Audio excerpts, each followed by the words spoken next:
As you all know, we are going to discuss Jean G. Schweitzer-Gasso C that was published in 1966 today. First thing, it has multiple, what should we say, Ritika? Multiple? And first person. Multiple narratives are here. Right? First we see first narrative. First narrative means the story has been discussed about the background of her life. Antoniette herself was discussed in the first narrative, was as discussed as the first person. Then later the narrative shift from her to Mr. Rochester and to Grace Poole. Grace Poole is the servant, what we will see later. Okay. Now let's discuss about the plot of Schweitzer-Gasso C. Multiple narratives and first narrative, ये please आप note करके रखना कि इसमें ये point था. Plot के लिए मैं एक बार इसको इरेज कर रही हूँ. So as you can see, Antoniette Cosway is the central character. She is the central character. Entire story is based on her. Later her name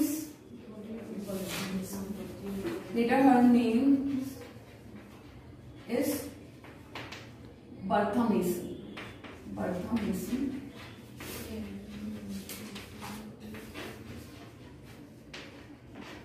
Okay, just a minute. Now, Mr. Cosway. Mr. Cosway. Alexander Cosway, you can say. Mr. Cosway is the father. He is the father of Antoniette. And Mrs. Cosway. Mrs. Cosway,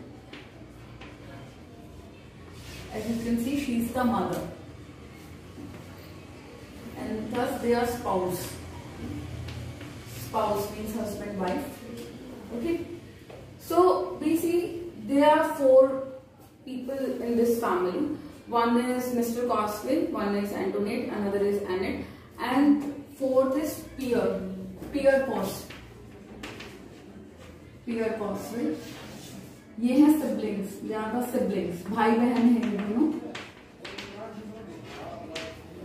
ये जो है Pierre, this is a disabled character. Disabled as in he is mentally disabled. Mentally disabled. So कुछ problem है Pierre के साथ, ये mentally physically ठीक नहीं है ये बच्चा करता. और यहाँ पर क्या है बच्चे कि ये जब नॉवेल ओपन होता है, ये वर्क जो ओपन हो रहा है, वहां पर एक अबोलिशन आ चुका है.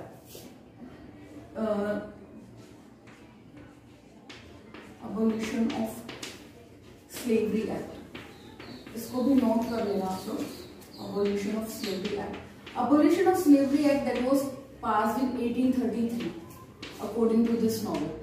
हुआ क्या था, इन्होंने कहा था कि अब आप स्लेव्स नहीं रख सकते.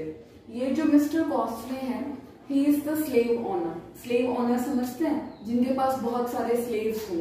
जैसा कि मैंने बताया कि ये जो मेजर कैरेक्टर है एंटोनिएट कॉस्वे जो है, शी इज अ क्रियोल, है ना. तो इसका मतलब क्या हुआ, इसके जो एंसेस्टर्स थे वो कभी यूरोप से आए थे. दे सेटल डाउन इन जमाइका. इनका वहां पे शुगर प्लांट है, ठीक है, शुगर प्लांटेशन है, जिसमें ये लोग बहुत सारे स्लेव्स को काम पे लगा रखा है इन्होंने, और इन्होंने बहुत अच्छा वेल्थ एक्यूमुलेट कर लिया. बहुत अच्छा वेल्थ, बहुत अच्छी प्रॉपर्टी इनके पास है. बट क्या होता है, जैसा कि आपने देखा कि वेल्थ बहुत ज्यादा है, तो मिस्टर कॉस्वे जो है ना, ये अपनी वाइफ के लिए लॉयल नहीं है. ठीक है, इनकी बहुत सारी मिस्ट्रेसेस हैं, और जैसा कि होगा ये, अगर बहुत सारे मिस्ट्रेसेस हैं तो बहुत सारे इलेजिटिमेट बच्चे भी हैं. ठीक है, लेकिन जो इनके लेजिट जो चिल्ड्रन हैं, they are two only, Antoinette and Pierre. ठीक है. अब यहाँ पर क्या होता है कि जैसे ही ये एक्ट आता है, अबोलिशन ऑफ स्लेवरी एक्ट आता है 1833 में, और ये 1834 से एस्टैब्लिश हो जाएगा. ठीक है, ये इम्प्लीमेंट हो जाएगा. यहाँ क्या होता है कि यहाँ के जो स्लेव्स हैं वो फ्री हो गए. राइट. अब ये फ्री हो गए तो जो मिस्टर कॉस्वे हैं, इन्होंने ये जो वेल्थ, ये काम कराने से ही तो प्रोडक्शन होगी. एक मार्क्सिज्म वाला आइडियोलॉजी देखिए ना, कि जब वो काम करा रहे थे, मतलब कम ज्यादा काम लेते थे, कम सैलरी देते थे और ज्यादा कमाते थे. तो ऐसे में क्या था, इन्होंने बहुत प्रॉपर्टीज, बहुत वेल्थ इकट्ठा कर लिया. लेकिन जैसे ही ये एक्ट आया, उससे क्या हुआ, इनका डिक्लाइन शुरू हो गया. डिक्लाइन समझ रहे हैं कि अब जब ये लोग थे, ये जो इनके स्लेव्स थे, अब ये फ्री हो जाएंगे। सो मिस्टर कॉस्वे ने क्या किया, अपने आप को बिल्कुल ड्रंकर्ड बना लिया, एक ट्राई हार्ड ड्रंकर्ड बन गए। इन्होंने सब खत्म कर दिया फैमिली का, ठीक है, जितना भी जो भी था। और ये इतना पिया इन्होंने 5 साल तक कि he dies, finally he dies. So यहाँ पर जो मिसेस कॉस्वे हैं, एनेट जिनका नाम है, सो ये क्या करती हैं कि अब ये सोचती हैं कि अब मेरे बच्चों के लिए कोई चाहिए। ऑल्दो ये रिच थे, ये इनफ रिच थे, ये अपना मैनेज कर सकते थे, बट मिसेस कॉस्वे को ऐसा फील होता है कि नहीं, मेरे बच्चे जो हैं ये ऑर्फन रह जाएंगे और ये स्लेवरी एक्ट के बाद हमारी जो फैमिली कंडीशन है वो उतनी स्ट्रॉन्ग नहीं रही। तो ये क्या करती हैं, एक कैरेक्टर है, एक वेल्दी कैरेक्टर आता है इनके टाउन में, मिस्टर मेसन। मिस्टर मेसन ये उनसे शादी कर लेती है, ठीक है। तो मिस्टर मेसन एंड मिसेस कॉस्वे जो है ये लेटर स्पाउस है। लेटर स्पाउस समझ रहे हो कि पहले तो जो मिसेस कॉस्वे थी she was married to Mr Cosway, और मिस्टर कॉस्वे के मर जाने के बाद इनको लगता है कि मेरी फैमिली कंडीशंस को मैं उतना ही अच्छा मेंटेन रखूं जो जैसा था, तो ये मिस्टर मेसन से शादी कर लेती है। अब होता क्या है, जो मिस्टर मेसन है ये स्लेवरी एक्ट के बाद से क्या रहता है कि ये वो स्लेव्स तो लेकर आते हैं, ये पहले के जो ब्लैक स्लेव्स थे उनको तो बाहर निकाल देते हैं और दूसरे स्लेव्स घर में ले आते हैं, दूसरे सर्वेंट्स कह लीजिए। अब स्लेव्स वो बार बार स्लेव्स एंड सर्वेंट्स एक जैसा ही आएगा। सो यहाँ पे क्या था कि मिस्टर मेसन को ये बहुत समझाती हैं कि तुम इनके साथ ऐसा मत करो, और लेकिन ये मानते नहीं, तो घर में आग लगा देते हैं। जो स्लेव्स, जो इनके पहले के जो सर्वेंट्स हैं, उनको ऐसा लगता है कि हमारा राइट हमसे छीन लेगा, जो सैलरी हमको मिल रही थी, मतलब इस घर के हम हमेशा से मेंबर्स थे, हमें निकाल दिया गया। वो फ्रस्ट्रेशन में आकर इस घर में आग लगा देते हैं ये लोग जब बाहर गए होते हैं घूमने के लिए। तो जो पियर है, यहाँ पर पियर की डेथ हो जाती है, ठीक है। आपको एक तो ये दो ध्यान रखना है कि फायर इसमें 2 बार आएगा, तो ये ध्यान रखना कि एक पहला जो इंसिडेंट है यहाँ पर फायर लगी, और जो एंटोनिएट कॉस्वे है ये तो बीमार पड़ जाती है, 6 वीक्स तक इसको फीवर रहता है, ये ऐसी जब आग देख लेती है, लेकिन इसको बचा लेते हैं। जो पियर है वो बच नहीं पाता, वो मर जाता है, ठीक है। अब ऐसे में जो मिसेस कॉस्वे हैं, अब जो मिसेस कॉस्वे हैं, अब आप कैन सी कि अब वो क्या बन चुकी है, मिसेस मेसन बन चुकी है, राइट। सो मिसेस मेसन का क्या होता है कि ये बहुत ट्रबल चल रही होती है। पहले इनके एक हस्बैंड की डेथ हो चुकी है ना, उसके बाद इनकी फैमिली कंडीशंस उतनी अच्छी नहीं रही, अब इन्होंने अपना बेटा भी डेथ में देख लिया, तो ये अपना जो मेंटल बैलेंस है वो खो देती है, ठीक है। And even she becomes a mad woman. तो सबसे पहला जो हम मैड वुमन का रेफरेंस देखते हैं वो एक्चुअली एंटोनिएट नहीं, उसकी मदर है, ठीक है। सो मिसेस कॉस्वे और Mrs mason she becomes mad. तो जो मिस्टर मेसन है वो क्या करते हैं, वो इनको अपनी वाइफ को भेज देते हैं, एंटोनिएट की मदर को भेज देते हैं एक नेग्रिट्यूड कपल के पास। नेग्रिट्यूड होता है ब्लैक कपल, ठीक है, एक ब्लैक कपल के पास भेज देते हैं कि वो ही रखेंगे इसको। और वो एक्चुअली वो जो कपल होता है वो टॉर्चर करता है, ठीक है। टॉर्चर ऐसे इनको होता है कि अब हमारे पास ही है, तो अल्टीमेटली शी डाइज देयर, वो वहां चली जाती है और वो मर जाती है। एंटोनिएट की साइड बाय साइड स्कूलिंग चल रही होती है, ठीक है, ये अभी स्कूल में है, ये अपनी मदर से बेचारी मिल भी नहीं पाती जब ये जाती है वहां पर। अब यहाँ पर क्या है, कुछ एक जो और दूसरे कैरेक्टर्स हैं। अब यहाँ पर एक इंसिडेंट आता है कि जब यहाँ आग लगी थी तो शी वेंट टू टिया। टिया जो है बच्चे, ये एक सर्वेंट वो है, मेड है ये काइंड ऑफ, और ये जो है ये फ्रेंड्स होते थे बचपन के, ठीक है। तो जो एंटोनिएट है उसको लगता था कि टिया और मैं फ्रेंड्स हैं, बट टिया एंटोनिएट को अपना फ्रेंड कंसीडर नहीं करती, क्योंकि वो क्या है उसकी, वो एक सर्वेंट की डॉटर ही तो है।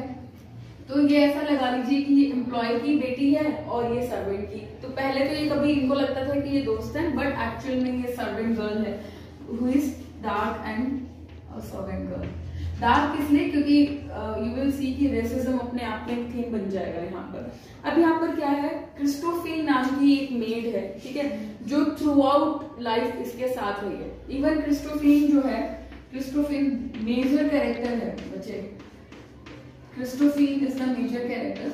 शी इज काइंड टू, ये सर्वेंट भी है और ये सरोगेट मदर है Antoinette. She is the surrogate mother, surrogate mother of Antoinette. ये एंटोनिएट की सरोगेट मदर ही है। अब लाइफ ऐसे ही बढ़ रही होती है, तो जैसे ये कॉन्वेंट स्कूल जाती है, एंटोनिएट कॉस्वे अपने जमैका में अटेंड कर रही होती है, सो क्या होता है कि जो मिस्टर मेसन है वो एंटोनिएट को लेने के लिए आ जाते हैं और वो कहते हैं कि बस स्कूलिंग खत्म, अब तुम्हारे लिए हम एक अच्छा सा सूटर देख रहे हैं, ठीक है, सूटर मीन्स रिश्ता, लड़का देख रहे हैं, तो तुम्हारी शादी करवानी है। सो एंटोनिएट इज समहाउ अनहैप्पी कि उसे स्कूल छोड़ना पड़ेगा, बट ये होता है कि चलो ठीक है मैनेज हो जाएगा। सो अब यहाँ पर मिस्टर रोचेस्टर की एंट्री है, जिसमें मिस्टर रोचेस्टर जो है ना वो बाद में पता चलता है कि मिस्टर रोचेस्टर है, स्टार्टिंग में ही इज द अननेम्ड कैरेक्टर, ठीक है। तो आप उसको जो मिस्टर रोचेस्टर है आप उनके लिए अननेम्ड कैरेक्टर भी लिख सकते हो। मिस्टर रोचेस्टर ये कौन है, ही इज द अननेम्ड कैरेक्टर। अब क्या था कि जो मिस्टर रोचेस्टर हैं ये आए हैं यूरोप से यहाँ घूमने के लिए, सेटल होने के लिए, यहाँ पे बिजनेस की तलाश में आए हैं बच्चे, ठीक है। इनको ये था कि इनका बड़ा भाई है और इनके फादर की जितनी भी प्रॉपर्टी है वो सारी की सारी उनके भाई के पास जाने वाली है। तो मिस्टर रोचेस्टर को था कि मैं अपनी लाइफ कैसे आगे, मतलब अपना लाइफस्टाइल कैसे मेंटेन रखूंगा। सो ये आए हैं यहाँ पर कि कोई बिजनेस डील कुछ अच्छा मिल जाए और फिर वो सेटल हो जाएंगे उस हिसाब से। अब क्या होता है, जो मिस्टर मेसन है वो मिस्टर रोचेस्टर को ऑफर करते हैं कि अगर आप एंटोनिएट से शादी कर रहे हैं, I will give you 30,000 pound, I will give you 30,000 pound, ये अमाउंट है। अब क्या होता है, मिस्टर रोचेस्टर शादी नहीं करना चाहते थे, उनका ऐसा नहीं था कि मुझे शादी करनी नहीं है, उनको ये था कि मैं इस लड़की को जानता ही नहीं जिससे मेरी शादी हो रही है, ना तो एंटोनिएट जानती है मिस्टर रोचेस्टर को, ना ही वो जानते हैं उसको। बट जैसे ही वो अमाउंट सुनते हैं वो काइंड ऑफ प्रेशर में शादी कर लेते हैं, क्योंकि उनको होता है कि मुझे मेरा लाइफस्टाइल मेंटेन रखना है और आगे मुझे इतने पैसों की जरूरत पड़ेगी।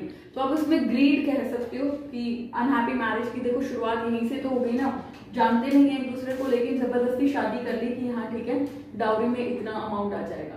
अब होता क्या है कि लाइफ इनकी अनहैप्पी तो चल ही रही होती है, क्रिस्टोफीन का जो इंटरफेरेंस है इनकी लाइफ में वो वैसा का वैसा रहता है। क्रिस्टोफीन को मिस्टर रोचेस्टर बिल्कुल पसंद नहीं है पर्सनली। अब यहाँ पर क्या है कि जैसे भी इनकी लाइफ बीत रही होती है, एक और जो कैरेक्टर इनकी लाइफ में आता है दैट इज डैनियल कॉस्वे। डैनियल कॉस्वे ये कौन है बच्चे, ये इसका हाफ ब्रदर है, हाफ ब्रदर। इसका रोल क्या है, हाफ ब्रदर। एंड डैनियल कॉस्वे कौन था, he was the illegitimate child.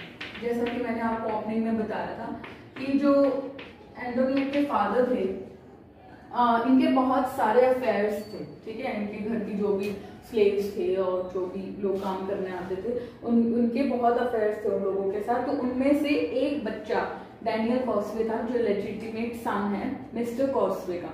तो उस हिसाब से ये हाफ ब्रदर हो गया एंटोनिएट कॉस्वे का। ये इसका रोल क्या है, ये यहाँ पे मिस्टर रोचेस्टर को एक लेटर देता है, ठीक है, he gives him a letter और कहता है कि मेरे को बताना मत कि मैंने दिया है।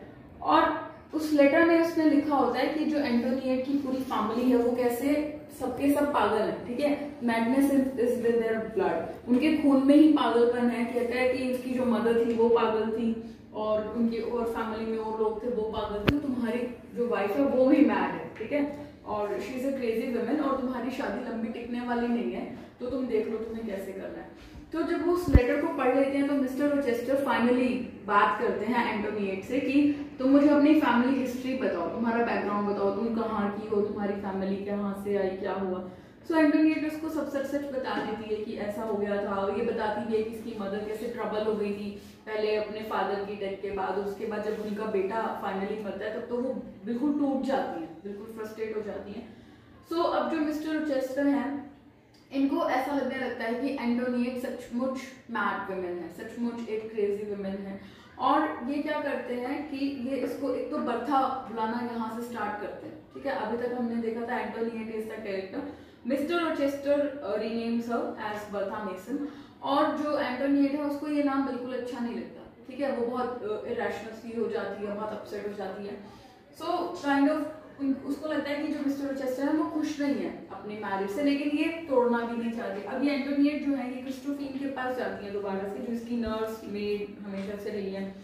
तो ये उनको कहती है कि मुझे एक लव पोशन दे दो, ठीक है। यहाँ पे जो क्रिस्टोफीन का कैरेक्टर है उसमें ये चीज भी है कि इनको ब्लैक मैजिक आता है, ठीक है।